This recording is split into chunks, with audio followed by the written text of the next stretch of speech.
பதுவா நகர் புனித அந்தோணியாரை பாதுகாவலராக ஏற்று அவருடைய பரிந்துரையில் வாழ்வில் பன்முக ஆசீர்வாதங்களை அற்புதங்களை பெற்று மகிழ்ச்சியோடு மனநிறைவோடு துணிவோடு நேர்மறை எண்ணங்களோடு வாழ்வில் சந்திக்கின்ற அனைத்து சவால்களையும் எதிர்கொண்டு பயணித்து கொண்டிருக்கூடிய ஏஆர் மங்கள இறை சமூகத்திற்கு அவர்களை வழிநடத்தி வரக்கூடிய அன்பு தந்தை தம்பி அன்புக்கு ஏனையோருக்கு வந்திருக்கின்ற உறவுகளுக்கு பிற சமய சகோதர சகோதரிகளுக்கு என்னுடைய எங்களுடைய நெஞ்சம் நிறைந்த திருவிழா நல்வாழ்த்துக்களை மகிழ்ச்சியோடு உரைத்தாக்கிக் கொள்கின்றோம். நமது புனிதர் முதியோர்களின் பாதுகாவலர். இப்போ எங்களுக்கெல்லாம் பாதுகாவலராக இல்லையா அப்படின்ட்டு கேட்க வேண்டாம். சீனியர் சிட்டிசனை தன்னுடைய கைக்குள்ளே வச்சுக்கிறணும்ன்ட்டு அவர் விரும்பி பல நல்ல காரியங்களை அருங்குறிகளை அற்புதங்களை எல்லாம் பணிக்காலத்திலே செய்ததாக அவர்களுடைய தேவைகளை குறிப்பால் உணர்ந்து அவருடைய குறைகளை போக்கி தன்னம்பிக்கையை ஏற்படுத்தி மகிழ்ச்சியோடு இறை நம்பிக்கையோடு பயணிக்க உதவியதாக அவரை முதியோர்களின் பாதுகாவலர் என்று சொல்லுவார்கள். அதை சொல்லிட்டு விலங்குகளின் பாதுகாவலர் என்றும் சொல்லுவார்கள். மனிதர்களுக்கு பாதுகாவலர் புரிகிறது, முதியவர்களுக்கு பாதுகாவலர், விலங்குகளுக்கு கூடவா என்றால் இந்த பிரபஞ்சம் பல்லுயிர்களால் நிரப்பப்பட்டிருக்கிறது. நம்முடைய கிராமப்புற வாழ்க்கை ஆடு மாடு கோழி இன்ன பிற உயிர்களோடு பின்னி பிணைந்திருக்கிறது. அதிலும் குறிப்பாக நம்முடைய விவசாய பொருளாதாரம் இந்த மண்ணோடு மக்களோடு நிலத்தோடு காற்றோடு கடலோடு இந்த பூமி பந்தில் இருக்கக்கூடிய கண்ணுக்கு தெரியாத உயிர்களோடு தொடர்புடையதாக இருக்கிறது. எனவே ஒரு அடையாளபூர்வமாக அவர் மீன்களுக்கு கூட போதித்திருக்கிறார். மீன்கள் கூட அவருடைய இறை வார்த்தையை கேட்பதில் ஆர்வம் காட்டி தவம் கிடந்தன என்று சொல்லப்பட்டிருக்கிறது. எனவே விலங்குகள் என்று சொல்கிற போது ஏனைய உயிர்களுக்கும் அவர் பாதுகாவலராக இருக்கிறார் என்று பரிந்துரைக்கப்படுகிறது. அவர் பிரேசில் நாட்டுக்கு நற்கருணை பக்தி கொண்ட மக்களுக்கு மற்றும் அறுவடை குதிரைகளுக்கு தபால் மாலுமிகளுக்கு கர்ப்பிணி பெண்களுக்கு என்று அவருடைய பாதுகாப்பு பட்டியல் நீண்டு கொண்டு செல்லுகிறது. ஒட்டுமொத்தத்திலே இவர் அனைத்துலக மானுடத்திற்கும் பாதுகாவலராக அனைத்து மக்களுடைய தேவைகளை பரிந்துரை செய்கிறவராக இறைவனை தன்னுடைய போதனையால் மட்டுமல்ல தன்னுடைய வாழ்வால் வாழ்ந்து காட்டுகின்ற கள போராளியாக புதுமை புரட்சி செய்கின்ற ஒரு வித்தியாசமான மாற்று சிந்தனை மதிப்பீடுகளை கொண்ட ஒரு மகானாக புனிதராக இவர் வாழ்ந்திருக்கிறார் என்பதுதான் இவருடைய வாழ்க்கை வரலாறு சொல்லித் தருகின்ற பாடம். அன்பிற்குரியவர்களே, நமது புனிதர் பல்வேறு புதுமைகளை எல்லாம் செய்திருக்கிறார். அந்த புதுமைகளை எல்லாம் பட்டியலிடுவதற்காக நான் இங்கு வரவில்லை. பல புதுமைகளை நீங்களும் அறிந்திருப்பீர்கள். அவர் அங்குமிங்குமாக செய்த ஒரு சில புதுமைகளை சுட்டிக்காட்டி நம்முடைய வாழ்வோடு நாம் எப்படி மற்றவர்களுக்கு புதுமைகள் அருங்குறிகள் அற்புதங்கள் செய்ய முடியும், நாமும் பதுவா நகர் புனித அந்தோணியாரை நம்முடைய வாழ்வில் எப்படி பின்பற்றி நடக்க முடியும், முயற்சிக்கலாம் என்பது பற்றி உங்களோடு சேர்ந்து சிந்திக்க என்று நான் ஆசைப்படுகிறேன்.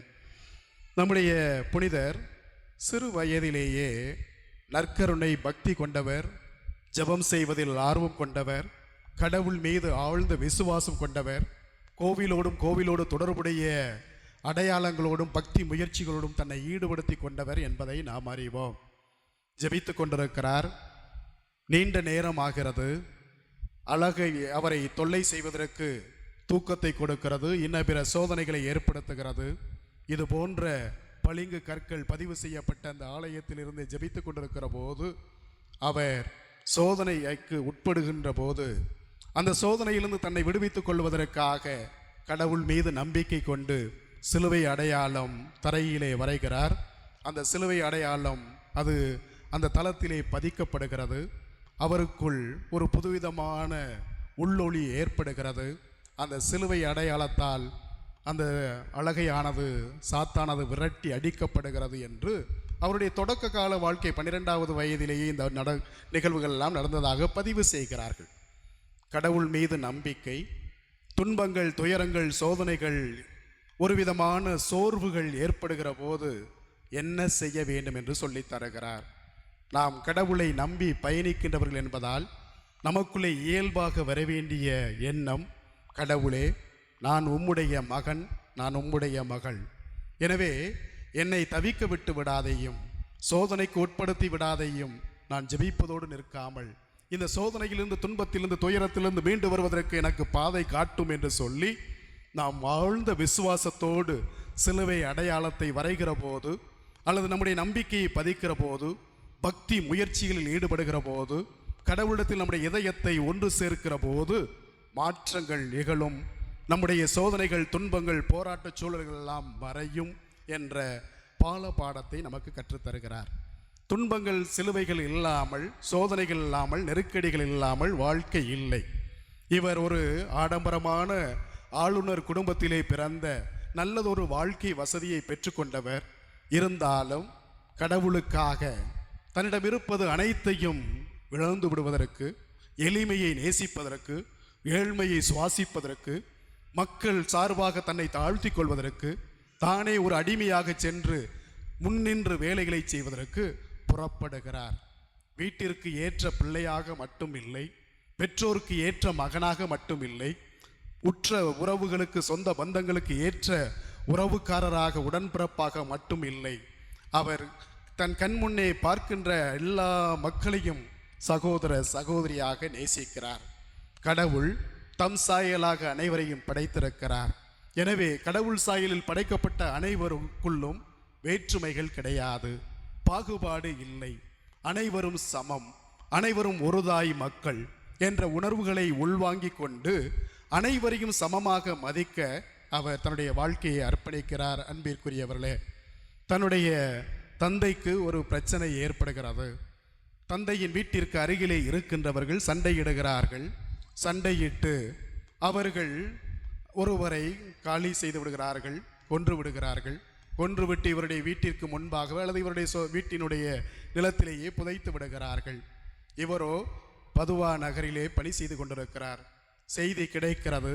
பதைத்த உள்ளத்தோடு 1200 கிலோமீட்டர் தொலைவை 1 மணி நேரத்தில் எப்படி வந்தார் என்றே தெரியவில்லை என்று பதிவு செய்யப்பட்டிருக்கிறது.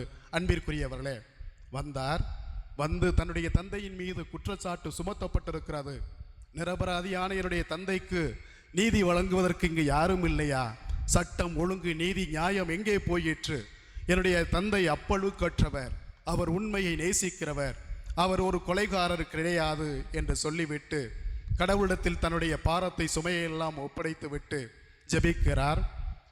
மீண்டும் அங்கு ஒரு புதுமை நடப்பதாக பதிவு செய்யப்படுகிறது. இறந்தவர், கொலை செய்யப்பட்டவர் உயிர்ப்பிக்கப்படுகிறார்.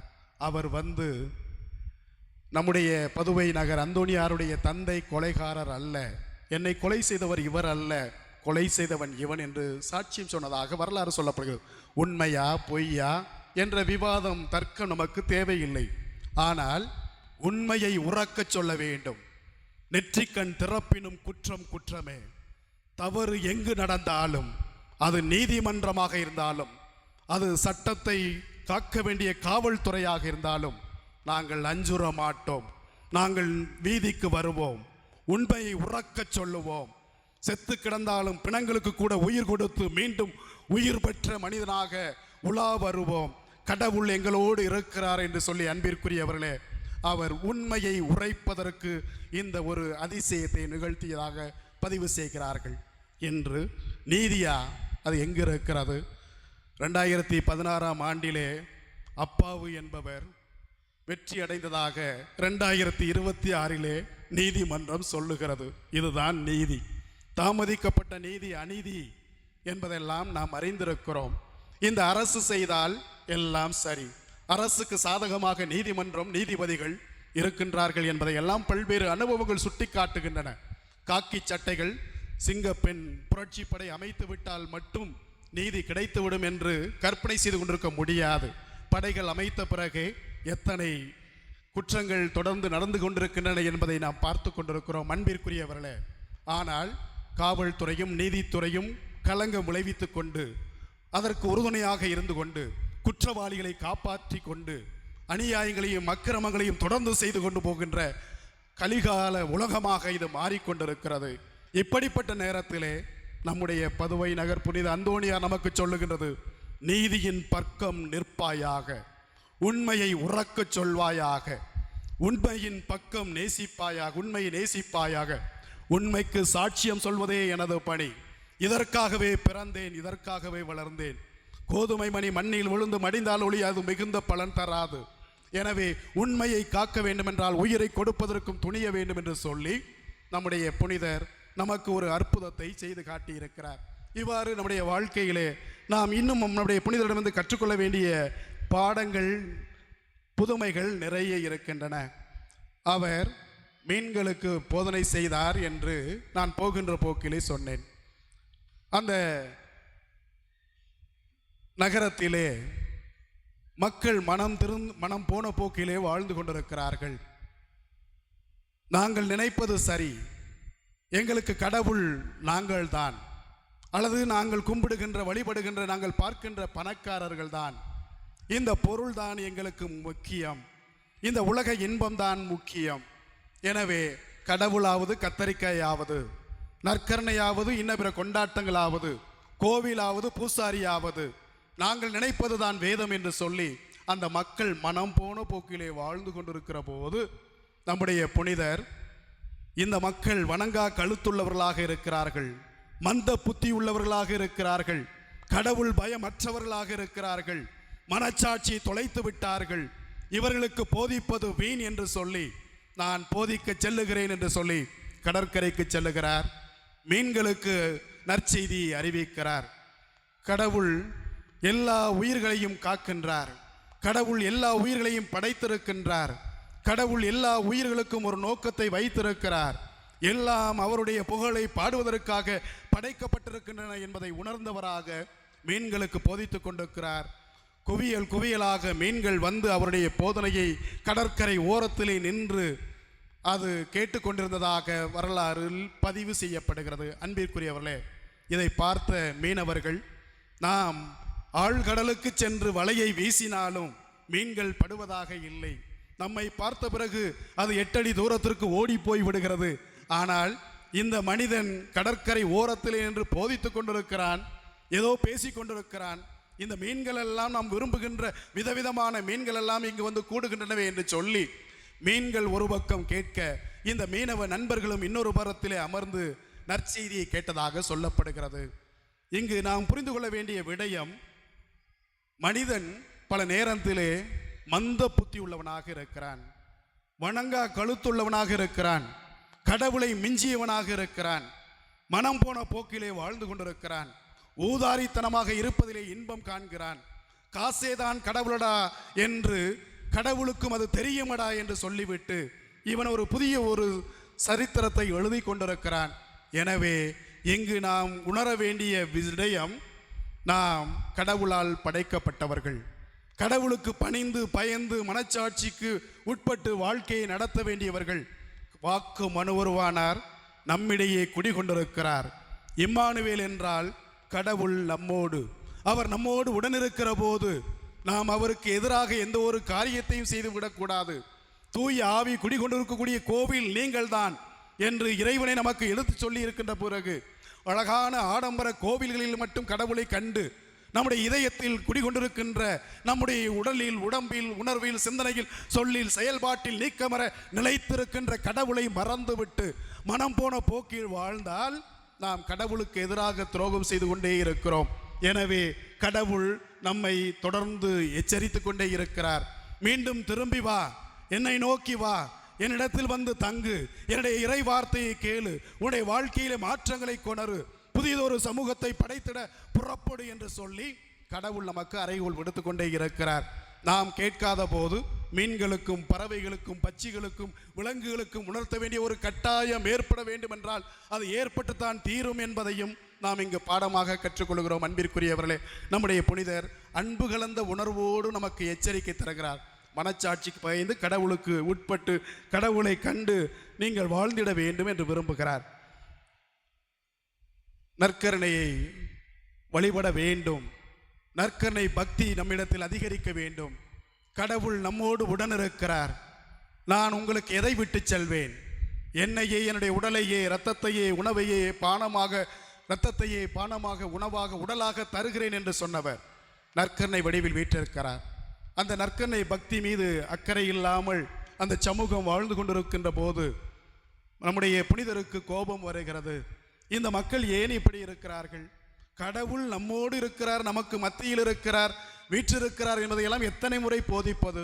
இதை நம்ப மறுக்கிறார்களே என்று சொல்லிக் கொண்டிருக்கின்ற போது அதில் ஒரு முரடன், மிகப்பெரிய பந்தா பேர்வழி, காசு பணம் உள்ளவன், தான் சர்வ வல்லமை படைத்தவன் என்று நினைத்தவன், நான் நற்கருணையில் ஆண்டவர் இருப்பதை நம்ப முடியாது என்று கொக்கரிக்கிறான். அன்பிற்குரியவர்களே, நான் 3 நாட்களாக பட்டினி போட்டு ஒரு கழுதையை கொண்டு வருகிறேன், அதற்கு அறுசுவை உணவு படைக்கிறேன், தண்ணீர் வைக்கிறேன், நீ நற்கருணையை கொண்டு வந்து வை, நீ நற்கருணை பக்தி பக்தி என்று பதறிக் கொண்டிருக்கிறாயே, பேசிக் கொண்டிருக்கிறாயே, அந்த நற்கருணை முன்பாக அந்த கழுதை என்ன செய்கிறது என்று பார்ப்போம் என்று சொல்லி புனிதரிடத்தில் சவால் விட்ட பிறகு கழுதையும் வருகிறது, நற்கருணையும் முன்னே முன்வைக்கப்படுகிறது.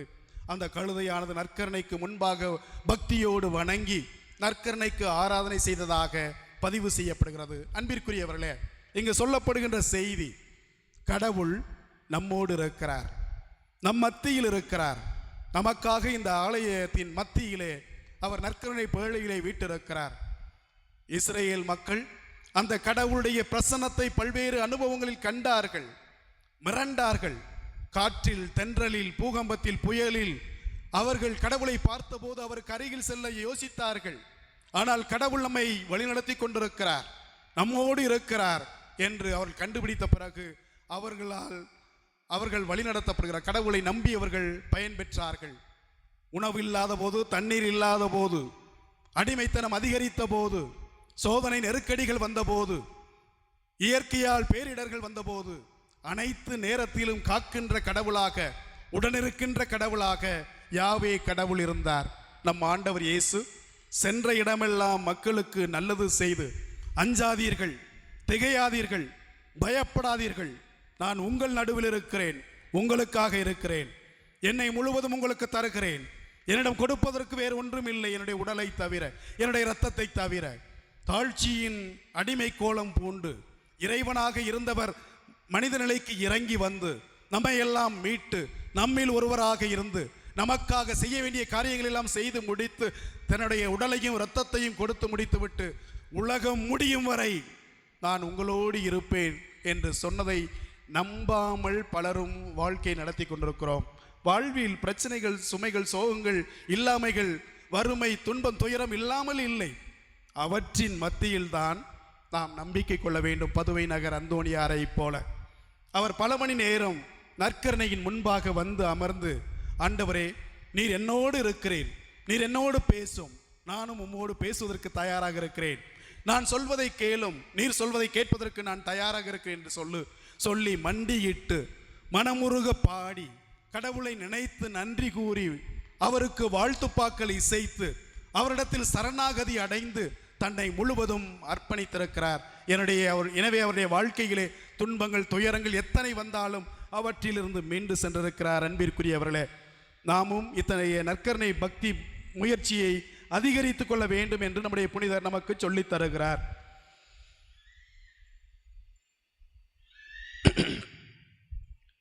ஒரு கணவருக்கு சந்தேகம் வருகிறது. அவர் பிரபுவாக இருக்கிறார், அவர் நிறைய வசதி வாய்ப்புகள் நிறைந்தவராக இருக்கிறார். அவர் தன்னுடைய மனைவி மீது சந்தேகம் கொள்கிறார். தனக்கு பிறந்த குழந்தையையும் அவர் நம்ப மறுக்கிறார், ஏற்க மறுக்கின்றார். எனவே இந்த குழந்தை என்னுடைய குழந்தை அல்ல என்று சொல்லி மனைவியை துன்புறுத்துகிறார். இந்த செய்தியானது, இந்த வேதனையானது அந்தோணியாரிடத்தில் கொண்டு வரப்படுகிறது. நான் நியாயமாக உண்மையாக மனச்சாட்சிக்கு பயந்திருக்கிறேன். கொடுத்த வாக்குறுதியை நிறைவேற்றி இவர்தான் என்னுடைய கணவர் என்று இவருக்காக செய்ய வேண்டிய அனைத்து காரியங்களையும் செய்து என்னையே முழுமையாக தியாகம் செய்து கொண்டிருக்கின்ற போது இந்த மனிதன், என்னை கட்டியவன், என்னை மறுதலிக்கிறான், நம்ப மறுக்கிறான். என்ன செய்ய? அந்தோணியாரை உம்முடைய கைகளில் என்னை ஒப்படைத்து விடுகிறேன், நீர் பார்த்து கொள்ளும் என்று சொல்லி வேண்டுகிறார், புலம்புகிறார். பால்மனம் மாறாத பச்சிளம் குழந்தை அங்கு இருக்கிறது. ஆனால் கணவனுடைய கொடூரத்தன்மை, சித்திரவதைத்தன்மை தொடர்ந்து கொண்டிருக்கிறது. இன்னொரு புறத்திலே தாயானவள் கண்ணீர் வடித்துக் கொண்டிருக்கிறார். அந்தோணியாருடைய துணையை நாடிக்கொண்டிருக்கிறார். அந்தோணியார் அவரிடத்தில் அங்கு வந்து ஆறுதல் சொல்லி கணவனை தேற்றி முயற்சி எடுத்தாலும் அவன் திருந்துவதாக இல்லை. எனவே பால்மனம் மாறாத பச்சிளம் குழந்தையிடமே கேள்வியை வைக்கிறார். அன்பு குழந்தையே, நீ யாருடைய மகன்? இந்த உன்னுடைய அப்பனுக்கு சந்தேகம் வந்திருக்கிறது. உன்னுடைய தாயை ஏற்க மறுக்கின்றான், உனக்கும் சித்திரவதை செய்கிறான். கடவுளுடைய அன்பை அவன் ஏற்க அவன் மறுத்து வருகிறான். எனவே உண்மையை நீ உறக்கச் சொல் என்று சொல்லி அந்த குழந்தையிடத்தில் கேள்வி கேட்டதாக, அந்த குழந்தை எனக்கு இவர்தான் தந்தை என்று அந்த கணவரை, அப்பாவை சரியாக சுட்டி காமிச்சதாக வரலாற்றிலே பதிவு செய்கிறார்கள். குடும்பத்திலே 1008 பிரச்சனைகள். அன்பிற்குரியவர்களே, இன்று குடும்பம் பல நேரங்களில் பல்வேறு சோதனைகளை, நெருக்கடிகளை, சுமைகளை தாங்கி செல்லுகின்ற நெருப்பு பூமியாக மாறிக்கொண்டிருக்கிறது. ஏன் இரவு வருகிறது? எப்போது விடியும்? எப்போது இந்த கணவன் தொலைவான்? அல்லது எப்போது இந்த தொல்லை நீங்கும்? நான் எப்போது நிம்மதியாக இருக்க முடியும் என்று பல ஆயிரம் லட்சக்கணக்கான பெண்கள் கண்ணீர் வடித்து கவலையோடு வாழ்க்கையை நடத்தி கொண்டிருக்கக்கூடிய, ஒவ்வொரு நாளும் செத்து மடிகின்ற வாழ்க்கை சூழல் குடும்பங்களிலே நிறைந்து இருக்கிறது. சந்தேக பேய், பிசாசு ஒவ்வொரு குடும்பத்திலும், பல குடும்பங்களிலே அது சூறை காற்றாய் வீசிக்கொண்டிருக்கிறது. அன்பிற்குரியவர்களே, பதுவை நகர் புனித அந்தோணியார் அத்தகைய குடும்பங்களுக்கு பாடம் கற்றுத்தருகிறார்.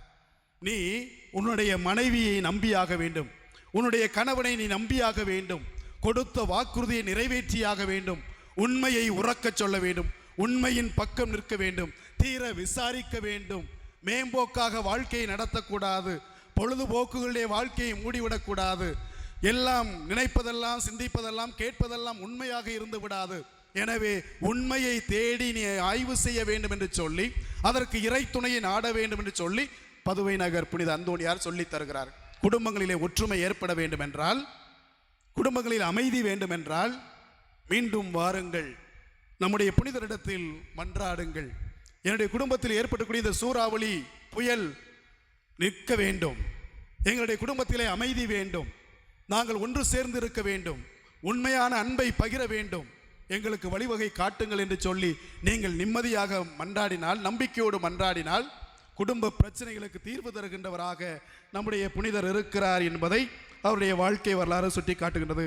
அன்பிற்குரியவர்களே, இந்த புனிதர் அருங்குறிகளையும் அற்புதங்களையும் நிகழ்த்தி நமக்கு சொல்லுகின்ற செய்தி, நான் கடவுளிடமிருந்து அரிய பல வரங்களை பெற்றேன், அந்த வரங்களை இலவயமாக கொடுக்கிறேன், அதிசயங்களை, அற்புதங்களை செய்வதற்கு நான் எப்போதும் தயாராக இருக்கிறேன், என்னை தேடி வருகின்ற மக்களுக்கு வாரி வாரி வழங்குவதற்கு தயாராக இருக்கிறேன் என்று சொல்லுகிறார். துறவு மடத்தில் இருக்கிற போது ஒரு நாளைக்கு 13 புதுமைகள் தானே செய்தாக வேண்டும். உன்னை தேடி நிறைய பேர் வந்து தொல்லை செய்து கொண்டிருக்கிறார்கள். நாங்கள் உண்ண முடியவில்லை, உறங்க முடியவில்லை. உனக்கு மட்டும் பெயரும் புகழும் அதிகரித்து கொண்டே இருக்கிறது. நீண்ட கூட்டம் உன்னை தேடி வந்து கொண்டிருக்கிறது. இங்கே என்னதான் நடந்து கொண்டிருக்கிறது? எங்களால் ஜெபிக்க கூட முடியவில்லை என்று சொல்லி சபை தலைவர் அவர்கள் பதுவை நகர் அந்தோணியாரை பார்த்து முறைக்க, கண்டிக்க, இதற்கு மேல் நீ ஒரு நாளைக்கு 13 புதுமைகள் தான் செய்ய வேண்டும் என்று சொல்லி கட்டளை பிறப்பிக்க, சரி என்று சொல்லிவிட்டு பயணித்துக் கொண்டே இருக்கிறார். ஒரு நாள் பணி செய்து கொண்டிருக்கின்ற போது கட்டிட வேலையிலே பணி செய்கின்ற அந்த தொழிலாளி திடீரென்று தடுமாறி விழுந்து விடு, நாம் அறிந்தது தான், கேள்விப்பட்டது தான், தடுமாறி விழுகின்றார். புனித அந்தோணியாரை என்னை காப்பாற்றும் என்று மனதில் நினைக்கிறார். கத்தி புலம்புகிறார்.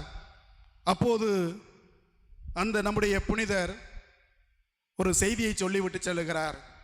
நான் இன்று 13 புதுமைகள் ஏற்கனவே அருங்குறிகள் அற்புதங்களை செய்து முடித்து விட்டேன். என்னுடைய தலைவருக்கு வாக்குறுதி கொடுத்திருக்கிறேன், பொறுத்தருள்க. நீ அப்படியே அந்தரத்தில் தொங்கிக் கொண்டிரு, நான் சென்று என்னுடைய தலைவருடைய உத்தரவை பெற்று வந்து உனக்கு மீண்டும் குணம் தருகிறேன், உன்னை காப்பாற்றுகிறேன் என்று சொல்லிவிட்டு சென்று தலைவருடைய சம்மதத்தை பெறுகிறார். என்ன காரியம் செய்துவிட்டு வந்தீர்? உடனடியாக அவரை சென்று காப்பாற்றும் என்று சொன்னவுடன் வந்து அவரை காப்பாற்று. அன்பிற்குரியவர்களே, நம்முடைய புனிதர் சொன்ன சொல்லை மதிக்கிறவர், கட்டுப்படுகின்றவர், தலைமைக்கு அவர் தன்னையே அர்ப்பணிக்கின்றவர். தன்னுடைய பெயருக்காக புகழுக்காக அருங்குறிகளையும் புதுமைகளையும் செய்து இன்பம் கண்டவர் அல்ல. இன்று பலர் உங்களுக்காக நாங்கள் அதை செய்கிறோம் இதை செய்கிறோம் என்று அள்ளி வீசுவார்கள். ஆட்சியாளர்கள் எல்லாம் அதைத்தான் கடந்த காலங்களிலும் செய்தார்கள், நிகழ்காலங்களிலும் அதுதான் தொடர்ந்து கொண்டிருக்கிறது. நாங்கள் இத்தனை திட்டங்களை தீட்டியிருக்கிறோம், எங்களுக்கு எங்களுடைய மக்களுடைய நலன்தான் முக்கியம். இந்த மண், மக்கள், மொழி, கலாச்சாரம், பண்பாடு இவைகளெல்லாம் எங்களுக்கு அவசியம். நாங்கள் எங்களுடைய நாட்டை, மக்களை காப்பதற்காக எதையும் கொடுப்பதற்கு தயாராக இருக்கிறோம் என்று சொல்லு வாய்ச்சொல் வீரர்களாக இருப்பார்கள் பல அரசியல்வாதிகள், கட்சி தலைவர்கள், தலைவிகள். ஆனால் நம்முடைய புனிதர் வெற்று வாக்குறுதி கொடுப்பவர் அல்ல, போதைக்கு மதுக்கு அடிமையாகின்றவர் அல்ல, அல்லது விளம்பரத்திற்காக தன்னை முன்வைக்கின்றவர் அல்ல, கவர்ச்சிகர அரசியல் பேசுகிறவர் அல்ல, நீ எனக்கு ஆட்சி அதிகாரம் கொடுப்பாய் கொடுக்க மாட்டாய் என்று காத்திருப்பவர் அல்ல. அவர் மக்கள் பணி செய்வதில் இன்பம் கண்டவர். அவர் மக்களுக்கு ஏதாவது செய்தாக வேண்டும், துன்புறுகின்ற மக்களுடைய துயரை துடைக்க வேண்டும், பசியோடும் பட்டினியோடும் தாகத்தோடும் தன்னை நாடி வருகின்ற மக்களுடைய அவைய குரலை கேட்க வேண்டும், மக்கள் சார்பாக நிற்க வேண்டும், இறை வார்த்தையை அறிவிக்க வேண்டும் என்று சொல்லி அவர் தன்னையே முழுமையாக அர்ப்பணித்தவர். எனவே அவர் செய்த புதுமைகள் எல்லாம் சற்று வித்தியாசமான விமர்சனமான கண்ணோட்டத்திலே பார்க்கப்பட வேண்டியவை. இன்றும் நம்முடைய சமூகத்திற்கு அவை அவசியம் என்பதை அன்பிற்குரியவர்களே நாம் உணர்ந்து கொள்ள வேண்டியிருக்கிறது. நம்முடைய புனிதர் வயல்வெளியிலே வேலை செய்து கொண்டிருக்கிறார். வேலை செய்து கொண்டிருக்கின்ற போது திடீரென்று எழுந்தேற்ற ஜபமானது சொல்லப்படுகிறது. முழந்தால் படியிட்டு கேட்ட திசை நோக்கி மன்றாடி ஆண்டவருக்கு நன்றி சொல்லி தன்னை அர்ப்பணிக்கிறார். ஆனால் குறுக்கே ஒரு சுவர் இருந்து கொண்டிருக்கிறது. நான் என் நற்கருணையில் வீற்றிருக்கின்ற, எழுந்தருளி வந்திருக்கின்ற, அருள் பாலிக்கின்ற ஆண்டவரை நான் பார்க்க வேண்டுமே, பார்க்க முடியவில்லையே என்று மனதில் உருகுகிறார். அன்பிற்குரியவர்களே, நினைத்த நிமிடத்தில் அந்த சுவர் பாதை விலக அங்கு நடக்கின்ற திருப்பலி, வெகு தொலைவில் நடக்கின்ற திருப்பலி அவருடைய கண் முன்பாக தத்ரூபமாக நிகழ்ச்சியாக காண்பிக்கப்படுவதை உணர்கிறார். கடவுளிடத்தில் நம்பிக்கையோடு கேட்கிறவர்கள் பெறுகிறார்கள். கேளுங்கள் கொடுக்கப்படும், தட்டுங்கள் திறக்கப்படும், தேடுங்கள் கண்டடைவீர்கள் என்று ஆண்டவர் சொன்னது வெறும் வாய்ச்சொல் அல்ல, அது உண்மை என்பதை தன்னுடைய வாழ்விலே உணர்ந்திருக்கிறார் நம்முடைய புனிதர். இவ்வாறு அரிய பல நன்மைகளை, புதுமைகளை மக்களுக்காக செய்து தன்னையே அர்ப்பணித்துக் கொண்ட புனிதர் இன்று நமக்கு மேல்வரி சட்டமாக இருக்கிறார், முன்னோடியாக இருக்கிறார். அவரை பின்பற்றி நடக்க நாம் உறுதியேற்கத்தான் விழா கொண்டாடுகிறோம். அழகான இந்த ஒரு கோவிலை நம்முடைய அன்பிற்கும் பாசத்திற்கும் உரிய தந்தை அன்பு அவர்கள் தான் சார்ந்திருக்கூடிய நார்பட் குழுமத்தின் சார்பாக, சபையின் சார்பாக கடுமையான நெருக்கடிகள் மத்தியிலே பல முயற்சிகளை எடுத்து கட்டி எழுப்பி மக்கள் துணையோடு நல் ஒத்துழைப்போடு அவர் இங்கு இருந்து பணிகளை தொடர்ந்திருக்கிறார் என்றால் அதுவும் ஒரு அருங்குறி, அற்புதம், அதுவும் ஒரு அதிசயம். திருவொற்றியூரில் வீற்றிருக்கக்கூடிய நம்முடைய பணியாளர்கள் அவர்கள் இந்த இடத்தை தெரிவு செய்து நாங்கள் மீண்டும் இன்னொரு தளத்திலே பணி செய்ய விரும்புகிறோம், எங்களுக்கு வாய்ப்பை கொடுங்கள் என்று சொல்லி மறை மாவட்டத்தில் உதவியை நாடிய பிறகு இந்த ஒரு பிற்படுத்தப்பட்ட, வசதிகள் குறைந்த, போக்குவரத்து வசதிகள் அதிகமற்ற, பல்வேறு சுமைகள் குறைகள் உள்ள இந்த ஒடுக்கப்பட்ட சமூக மக்கள் அதிகமாக வாழக்கூடிய இந்த ஒரு பகுதியை தெரிவு செய்து நாங்கள் பணி செய்வதற்கு தயாராக இருக்கிறோம் என்று சொன்னபோது அவர்கள் சார்ந்திருக்கக்கூடிய சபையானது சரியான ஒரு தந்தையை, ஏழ்மையை நேசிக்கக்கூடிய, உண்மையை நேசிக்கக்கூடிய, வறுமையை போற்றக்கூடிய, மக்களோடு மக்களாக இயங்கக்கூடிய, மக்களுடைய பிரச்சனையை கண்டு கோபம் கொள்ளாத, எல்லாருக்கும் எல்லாமாக இருக்க விரும்புகின்ற, இறை வார்த்தையை அறிவிக்கின்ற, தன்னுடைய வாழ்க்கையால் நற்செய்திக்கு சாட்சியம் பெற துடிக்கின்ற தந்தை அன்பு போன்றவர்களை தெரிவு செய்து கொடுத்திருப்பது நமக்கு ஒரு அருங்குரிய அற்புதம். நம்முடைய வாழ்வியல் நல்ல பல மாற்றங்கள் நிகழ்ந்திருக்கின்றன என்றால் பல தந்தையர்கள் சபையினுடைய மறைமாவட்டத்துடைய உதவியோடு நடந்திருக்கின்றன. எனவே இந்த சமூகம், இந்த பகுதி, இந்த பங்கு மென்மேலும் வளர்ந்து உயர்ந்து கொண்டிருக்கிறது. நான் மறைவட்ட அரசு மங்கல மறைவட்ட அதிபராக இருந்த காலகட்டங்களில் இருந்து இங்கு நடக்கின்ற ஒவ்வொரு நிகழ்வுகளையும் நான் கூர்தூக்கி பார்ப்பேன். சிறப்பாக தந்தையர்கள் மூலமாக அறிவேன். பல நேரங்களில் வந்து சென்றிருக்கிறேன். அப்படிப்பட்ட நேரங்களெல்லாம் இந்த பங்கினுடைய ஒவ்வொரு கட்ட வளர்ச்சியும் நம்முடைய பதுவை நகர் புனித அந்தோணியார் இங்கு வீற்றிருந்து செய்கின்ற அற்புதமாக நான் பார்க்கிறேன். பல முன்னேற்றங்கள் தொடர்ந்து நடந்து கொண்டிருக்கின்றன. இந்த ஊரினுடைய கடந்த கால வாழ்க்கை நம்மில் பலருக்கும் தெரியாதது அல்ல. நாம் ஒரு காலத்தில் அப்படி இருந்தோம், இப்படி இருந்தோம். ஆனால் இன்னொரு காலகட்டத்திலே நாம் நல்லவர்களாக வாழ்ந்திட வேண்டும், நம்பிக்கைக்குரியவர்களாக இருக்க வேண்டும், இறைவனை பற்றி பிடித்துக் கொள்ள வேண்டும், விசுவாசத்தை கட்டி காக்க வேண்டும், பிற சமய சகோதர சகோதரிகள் மத்தியிலே நாம் சாட்சிகளாக இருக்க வேண்டும் என்பதற்காக பல மாற்றங்களை நாமே கண்டிருக்கிறோம். நம்முடைய புனிதர் பல மாற்றங்களை விதைத்தவர், மாற்றங்களுக்காக தன்னை அர்ப்பணித்தவர், தேடி வருகின்ற அனைவருடைய வாழ்விலும் நல்ல பல நேர்மறையான மாற்றங்களை உருவாக்குகின்றவர். அப்படிப்பட்ட புனிதரை நாம் பெற்றிருப்பதால் நம்முடைய பகுதியும் வளர்ந்து உயர்ந்து கொண்டிருக்கிறது. அந்த புனிதருக்கு நாம் எப்போதும் நன்றி உள்ளவர்களாக இருக்க வேண்டும். இதைத்தான் நாம் நற்செய்தியிலே வாசிக்க கேட்டோம். செல்லுங்கள், ஓநாய்களுடைய ஆட்டுக்குட்டிகளை போல நான் உங்களை அனுப்புகிறேன். எதுவும் உங்களுக்கு பெரிதாக தேவையில்லை. எளிமையான வாழ்க்கையை நடத்துவதற்கு துணிவோடு முன்னோக்கி என்னை பற்றி பிடித்துக் கொண்டு செல்லுங்கள் என்று சொன்னவர் நம்மோடு இருக்கிறார். நாம் அனைவரும் நற்செய்தி பணியாளர்களாக மாற வேண்டும் என்று எதிர்பார்க்கிறார். நாம் அவருடைய அன்பின் சாட்சிகளாக இந்த உலகத்தில் வர வேண்டும் என்று எதிர்பார்க்கிறார். எனவே அவர் கொடுத்திருக்கக்கூடிய கடமைகளை ஏற்று நாம் பயணிக்க கடமைப்பட்டிருக்கிறோம். அநீதியான செயல்களை மாற்ற வேண்டும். நீதியின்றி அமைதி இல்லை. மற்றவர்களின் உழைப்பில் உயிர் வாழ்வது பாவம் என்று நம்முடைய புனிதர் சொல்லி தந்திருக்கிறார். அவர் அநீதியான செயல்களை மாற்ற வேண்டும் என்று சொல்லி தந்திருக்கிறார். நம்முடைய தந்தை அவர்கள் வந்த பிறகு பல செயல்களை மாற்றுவதற்கு முயற்சி எடுத்திருக்கிறார். நாமும் மாறியிருக்கிறோம். இரண்டு பக்கமும் முயற்சி எடுக்கப்பட வேண்டும். போதிப்பவர் போதிக்கிறார், அதை கேட்பவர் மனம் மாறுவதற்கு தயாராக இருக்கிறார். இதுதான் மாற்றம். ஒரு நிலையில் மாற்றங்கள் நிகழாது. எனவே கடவுளுடைய அருளால் நல்ல பல மாற்றங்கள் இங்கு நடந்திருக்கின்றன. நம்முடைய புனிதர் நமக்கு உறுதுணையாக இருக்கிறார். வட்டி வாங்குவதையும் கொடூர வட்டி வாங்குவதையும் கண்டித்திருக்கிறார் நம்முடைய புனிதர். அடுத்தவருடைய வயிற்றிலே அடிப்பதை பார்த்து கொண்டிருப்பவர் அல்ல நம்ம புனிதர். அற்புதங்களையும் அதிசயங்களையும் செய்பவர் மட்டுமல்ல நம்முடைய புனிதர்.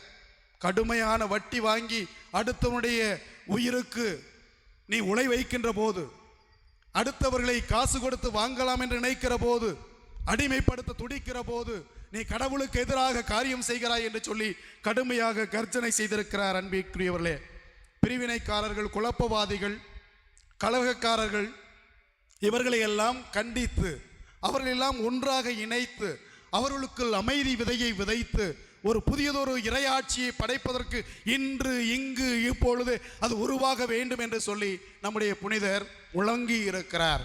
எனவே அவரை புதுமை செய்கின்றவராக மட்டும் பார்க்காதீர்கள். அவர் ஒரு புதியதொரு சமூகத்தை படைக்க புறப்பட்டவராக இருக்கிறார். வாழுகின்ற நற்செய்தியாக வாழ்ந்து காட்டியிருக்கிறார். போதித்தவை சிலவைதான், புதுமைகள் செய்தவை சில மட்டும்தான்.